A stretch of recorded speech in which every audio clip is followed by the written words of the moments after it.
Mentes fechadas, vidas pequenas. Por mais inteligentes que sejamos, todos e todas nós já devemos ter passado pela experiência de tentar aprender ou entender algum assunto sem muito sucesso. Desde a escola primária, sofremos, uns mais, outros menos, para aprender determinada disciplina. Acontece até de chegarmos a pensar que nunca conseguiremos aprender nada sobre o assunto em questão, aquele que a gente tem dificuldade. Existem coisas que são muito difíceis para a nossa compreensão, não apenas em termos dos conteúdos escolares, mas em diversas situações da nossa vida. Às vezes a gente passa por situações que a gente acha que não vai entender, né? Não vai aprender, não é pra gente aquilo. Nessas horas, declarações negativas só vêm piorar o que já está ruim. Viver afirmando, não consigo, não posso, não vai dar. Ah, eu nasci assim, vou fazer o quê? Não tem jeito. Só nos levará ao fracasso, ao desânimo, ao medo, a uma vida pequena e limitada. Viver agarrado ao que se aprendeu no passado, no tempo da escola bíblica infantil, lá na igreja, né? Quando a gente era pequenininho, sem renovar a mente e os conceitos através de boas leituras, palestras, conferências, faz com que nós sejamos sempre criancinhas espirituais e não demos espaço para a atuação do Espírito Santo em nossa vida e em nossa igreja.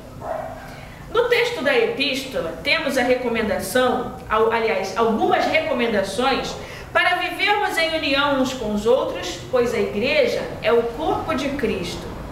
Após sermos instruídos quanto às funções de cada pessoa, de acordo com o dom que Deus dá a cada uma, após sermos motivados a uma vida de fraternidade e amizade, no versículo 15 nós lemos o seguinte: falando a verdade com espírito de amor, cresçamos em tudo até alcançarmos a altura espiritual de Cristo, que é o cabeça. A recomendação no texto da epístola é para que busquemos ser do mesmo nível espiritual de Cristo. Nossa meta é sermos como Ele. Meta essa que apenas alcançaremos quando o reino de Deus for estabelecido com a restauração de tudo. Mas é uma meta que nós devemos buscar dia a dia. No texto do Evangelho, temos a narrativa do que aconteceu, os acontecimentos que seguiram logo após o episódio da multiplicação dos pães e peixes, que foi a nossa leitura do domingo passado. Jesus pediu para que os discípulos fossem na frente dele para o lugar chamado Betsaida, enquanto ele despedia o povo, né? Ele cumprimentando o pessoal, vai com Deus, né? E tal.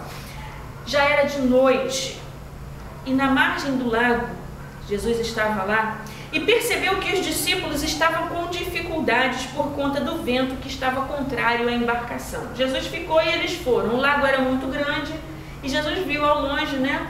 O barquinho lá com muita dificuldade porque estava um vento forte e os discípulos remando, tentando sair daquela situação e não conseguiam chegar até a margem. Já era de madrugada quando Jesus foi andando por sobre as águas e socorreu os seus amigos. Quando ele chegou no barco, né, o vento parou e o barco ficou tranquilo. Mas, por estarem com a mente fechada e apavorados de medo do vento, não só do vento, né? Mas também por verem Jesus caminhando sobre as águas, eles não compreenderam bem aquilo tudo que estava acontecendo. Inclusive até pensaram que Jesus era um fantasma, né?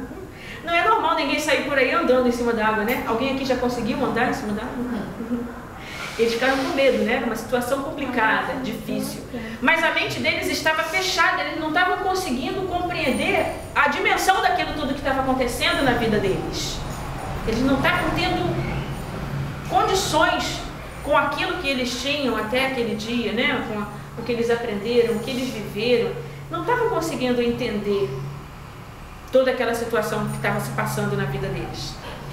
Com o decorrer do tempo e com a convivência entre eles, né, os discípulos e Jesus, aos poucos,